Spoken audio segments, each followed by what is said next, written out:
and I particularly want to welcome you to our Newport City Campus. To our friends at the Atlantic Council, and to all of your delegates from across the world, welcome to one of the UK's major universities, and for many of you, welcome to Wales. To my fellow academics from BISA, welcome to our campus. You are both colleagues and friends, and it is very good to have you with us. To all of you from our schools, welcome to South Wales, if you're not from South Wales. And for some of you, welcome to the University Capital by Sky. This is a new building, and in fact we are a new university. We have a tradition in this city of higher education going back over 2 centuries, but actually the University of South Wales itself is actually only just about a year old. But there is a core to what we do as a university that is shared by every university across the globe. The great American international statesman William Fulbright once explained that we must try to expand the boundaries of human wisdom, empathy and perception, and there is no way of doing that except through education. You see, universities are special and unique places where people come together from different countries and every culture to meet each other and to open their minds to new ideas and new ways of thinking. What you are doing today and tomorrow may have been your first experience of this, or you may be doing it for a very long time. I would say this to all of you, but particularly to the school students. What you do here over this weekend will change your lives. You're going to meet people who make decisions, who make our laws, and who shape the future of the world you are inheriting. You're certainly going to make new relationships and meet people who will, we hope, have a guiding impact on what you do when your time comes and you are making those decisions.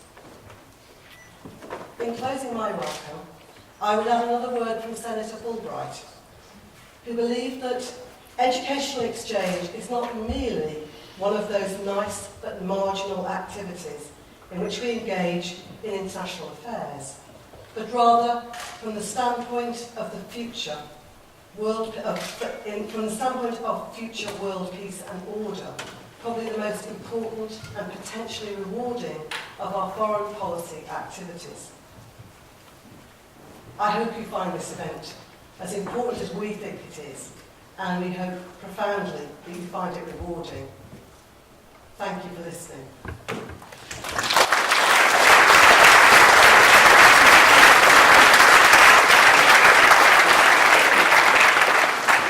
It is now my very great privilege to introduce our next speaker, an honorary fellow of the university and an elected assembly member for this city. She is very well qualified to welcome you to Newport and to our conference. As presiding officer of our National Assembly, she is the guardian of democratic debate in Wales. And as a champion for the role of women and young people in public life, she has a special and unique perspective to offer us. Ladies and gentlemen, can I ask you to put your hands together to give a very warm welcome to Dame Rosemary Butler.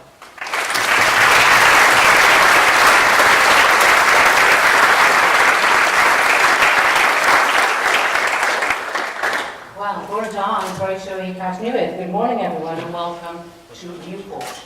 I must say, it's wonderful to see so many smiling faces. Normally, the audience I face are not smiling faces. Hopefully, you'll be still smiling at the end. But can I, first of all, thank you, Julie, very much for inviting me here this morning. I was delighted to accept for 2 reasons. First, the opportunity to address the NATO Students' Conference. I never turned down an opportunity to talk to young people about the importance of democracy. And to those of you who travel across the border from England and elsewhere, I do extend a very warm welcome here to Wales. Now, the second reason I accepted the invitation is because this important event is taking part in my own constituency of Newport. And it's quite amazing to turn on world television views to find live from Newport. It's really quite amazing. And of course, We've got thousands of policemen here at the moment, and all the little boys are having a fabulous time. There's motorbikes everywhere, and in fact I was helped across the road recently by 7 officers from the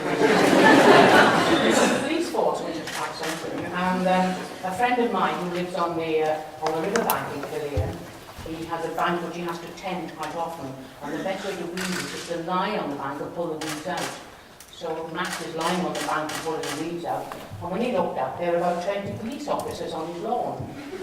They'd actually been coming across the bridge of the river and looked and saw this man who they thought had a heart attack, and they rushed and helped him. So they didn't help him with the weeding, but I mean, very impressed. So we're getting a much better service than we actually used to.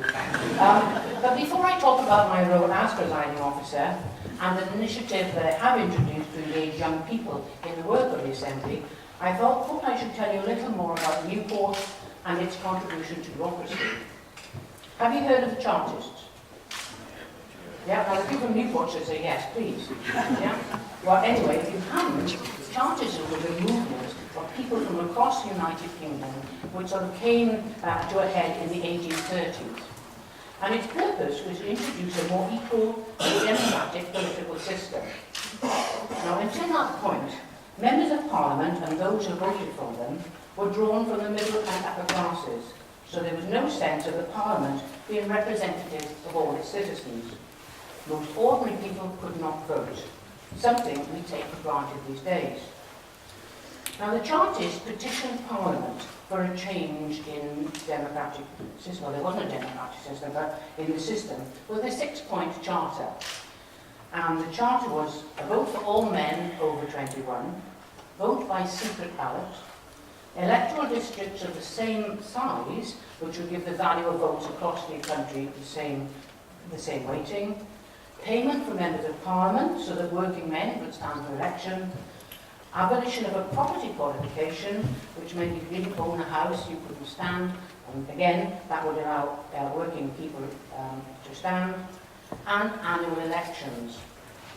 Now, Parliament rejected that petition, and consequently tightened laws to control unlawful gatherings and around conspiracy. Now, this was a classic case of a Parliament being out of touch with the people it represents, or supposed to represent. Now, the Chartist movement in this area gathered ever more momentum, and a march onto Newport was planned from the valleys and the communities around the area for the 4th of November 1839. And John Frost, who had actually been mayor of Newport, and his associates led the protesters down from the industrialised valley towns to the north of Newport. Now, some of the people that joined the march had actually armed themselves with homemade weapons and firearms. And this march became known as the Newport Uprising, and was the last large-scale armed rebellion against authority in Great Britain, when thousands of Chartist sympathisers actually marched on the town. The men were intent on liberating their fellow Chartists, who were reported to have been taken prisoner by the then Mayor, Thomas Phillips, and imprisoned them in the town's Westgate Hotel, and the Westgate Hotel is still there, although no longer operating as a hotel. About 22 marchers were killed when troops opened fire on them, and the youngest was George Shell, who was just 17, the age of many of you in this room. The leaders of the rebellion were caught and convicted of high treason, and some were sentenced to death, and others to transportation to Australia. Now, there was a huge national outcry and lots of petitions to Parliament, and eventually they relented, and the death sentences were commuted to transportation for life. So Newport has a very proud place in democratic history because of that uprising, and Newport is very proud of it. Now, 5 points of the Charter are now central to the democratic system. The only one that hasn't been introduced was the call for annual elections to Parliament. And thank goodness is what some of us say. Once every 4 years is bad enough, doing every year would be a nightmare. But if you think about what a charter for today would include, and I'd like to think about that over the next couple of days, it could include democracy, equality, dignity and respect for all people and all forms of labour, participation, community involvement, and cooperation across all levels of society. Now, where these values are not demonstrated by governments worldwide, there are often problems which are reported on television and radio around the world every day. So while the smaller NATO leaders are making their discussions a couple of miles away, this is a real NATO conference in Newport. I keep telling people, they don't believe me, but I say it's really important. But it's very important that those decisions they're talking about just 2 miles from here are really considered very carefully. It's a very, very serious conference this time. But it's important that our future leaders and citizens, all of you, understand why these values are so important. When you see people walking 60 miles barefoot across desert in order to vote, it really does make your heart stop. I mean, at local elections here, if you get 3 or 4 people turning at once, you wonder what's happened. You think there's been a revolution. But people don't understand how important that vote is. So if you're old enough to vote, please use it. If you're not yet old enough to vote, well, make sure that your parents use their vote, and when your turn comes, you use it as well. Now, it could be said that fairness, democracy, equality, and community cooperation were my motivations for getting involved in politics. And it does sound very grand, but when you look at what happened to me, then all those little things came into being. When I was much younger, I had 2 very small children, and I'd go to the park for them to play, but there's nowhere for me or the other mothers to sit. Now, if you try standing up for a few hours in a park, you know, it's hard work. So I did try and get a bench. And I spoke to the local councillors, who all happened to be men. Sorry guys, but they were all men. And they didn't think it was important, this bench. And I tried for several months to get this bench. Anyway, the local election was coming up, so I thought, I will stand as a candidate. And as well as wanting better schools and world peace and better education, I wanted a bench in my park. And the idea was that I would embarrass all the other candidates around being men, but when they got in, they would provide a bench. But my bench resonated with all the women. And what happened was I won the election, not the men. I got my bench in 4 weeks, by the way. So it just shows you that one person can actually make a difference if you feel that annoyed about something. And I do like to quote the Dalai Lama. I've never met him, but I like to quote him. And he says that if you think you're too small to make a difference, you try sharing a bed with a mosquito. Think about that. And I'm hoping there'll be lots of mosquitoes leaving this building tomorrow. So now, as a presiding officer, or speaker of the, as it's known, because people don't know what the presiding officer does. But as soon as you say speaker, people do understand. So as a speaker of the National Assembly for Wales, and the values that I mentioned earlier, fairness, justice and equality, they are actually very important in my role. They're always quite a demanding one, not least because I chair the Assembly's formal proceedings, and that's with 60 members from 4 political parties, often or always with differing views. But my role is to protect the backbencher, to make sure that backbencher has an opportunity to speak, to question the government. The government will look after themselves because they're big and they're strong. It's important that we do have the opportunity for backbenchers to question the government. And I was recently in Eastern Europe talking about the importance of having a strong opposition, which you can't have good government without strong opposition. And as presiding officer, I want to use my time in this office to try and make Wales an even fairer and more equal place in which to live.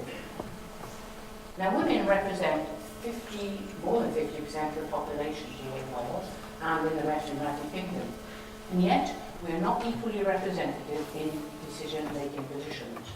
Lots of women who are actually implementing the decisions very well, but they need to be up there actually making the decisions. So I therefore put in place a number of initiatives to raise an awareness about the issue and to encourage more women to put themselves forward for public office, whether it be school governors, magistrates, local councillors, MPs, assembly members, I don't mind, they just need to come forward. Because you find when men and women work together to make decisions, you do get better decisions. So my campaign is part of the 50-50 by 2020 campaign. And this is a campaign aiming at getting 50% female representation across the UK by 2020. So to all you young women in the audience today, my message is to you to make sure you set your expectations at the highest level, and if you encounter any barriers, don't be put off, work your way around it. Just think about it and do that. I'm sure that you will succeed. Now, the other area I am passionate about is generating more interest by young people in the work of our democratic institutions. Now, I meet hundreds of young people at the Assembly whose schools have brought them to participate in our education programmes. Yet when I ask them what they think about young people voting at 16, they get quite nervous about it. They say they haven't got the knowledge, they haven't got the experience, and they aren't able to make an informed choice. So I do try and say, well, just think about that. And often they say, I have to ask my parents. And I say, well, what makes you think your parents have got the information to make an informed choice? They may not have it. So just think about it, and should we have votes at 16? They have it in Isle of Man, have it in Jersey, so why have we not got it elsewhere? So I want to make sure that the Assembly, when it's considering policies and legislation, is informed by the views of the young people across Wales. And we launched a wide-ranging youth engagement consultation to see what our young people really thought. I thought we'd have a very nice young people's assembly which would mirror what the National Assembly is doing. But we're interested because we put a questionnaire out and we had 3,000 responses, which demonstrated a huge appetite by young people to get involved with the day-to-day work of the Assembly, not necessarily having actually a duplicate Assembly, they just gave the trophy. They actually want to do the work. So taking these views into account, we launched our new approach to youth engagement in July. Our vision is for young people's views to be fed into all aspects of the Assembly's work, and to approach youth engagement, and to do this, we're going to approach it in 3 ways. First, we need to reach out, more than we are reaching out at the moment. So whoever and wherever they are, young people in Wales will be encouraged to take part. Second, enabling debate. We will provide a variety of innovative ways for young people to take part in our work and make it really interesting. And the third is feedback, which is very important. We will explain to young people how their contributions are making a difference so that they are inspired to offer their views again and again. So all my committee chairs are now being instructed that when they are looking at a new policy development, they must take in the views or give the young people the opportunity to have their say before any report is produced. So we're bringing in high-quality youth work skills to complement the existing expertise in our education and outreach teams, and establishing a programme of events to put young people at the heart of our engagement work. Central to all these efforts will be our determination to evolve young people from harder to reach groups, and there are an enormous number of little pockets of harder to reach young people. Developing toolkits to bring together best practice and advice for Assembly members and their staff, because often Assembly members don't know how to approach young people, which is surprising, but often they don't.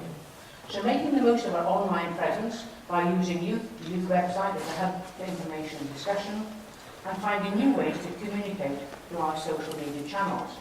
And of course, with a NATO conference, you can't use those channels because I'm not sure why we can't do that. We're going to stop the world, or not, or we get arrested. I'm not sure. But you'll find lots of rumours actually, you know, when NATO was here, lots of rumours circulate, and you can see how it happened during the war. Somebody would say something, by the time you got to the end of the street, it was, you know, something totally different. But there's a local estate where they're going to block off the end of the road with a fence, and the young people there are convinced if you don't touch the fence, you will be shot on sight. Now, you know, shot on sight in Wales is something else. Can you hear me? Yeah, you can carry on. We're running a bit behind. Oh. I know my place, there's something more important coming out. Anyway, therefore, we have a strong commitment to work with young people, and in the next few months we will seek to progress and embed our initiatives within the whole Assembly. If you'd like to get involved or to know more about our project, have a look at our dedicated website, which is www.yourassembly.org. So, the future of any nation depends on its young people. So it's up to you, and I hope that you will ensure that Britain will be a truly just, equal and fun place to live in a few years when you actually take control of the reins.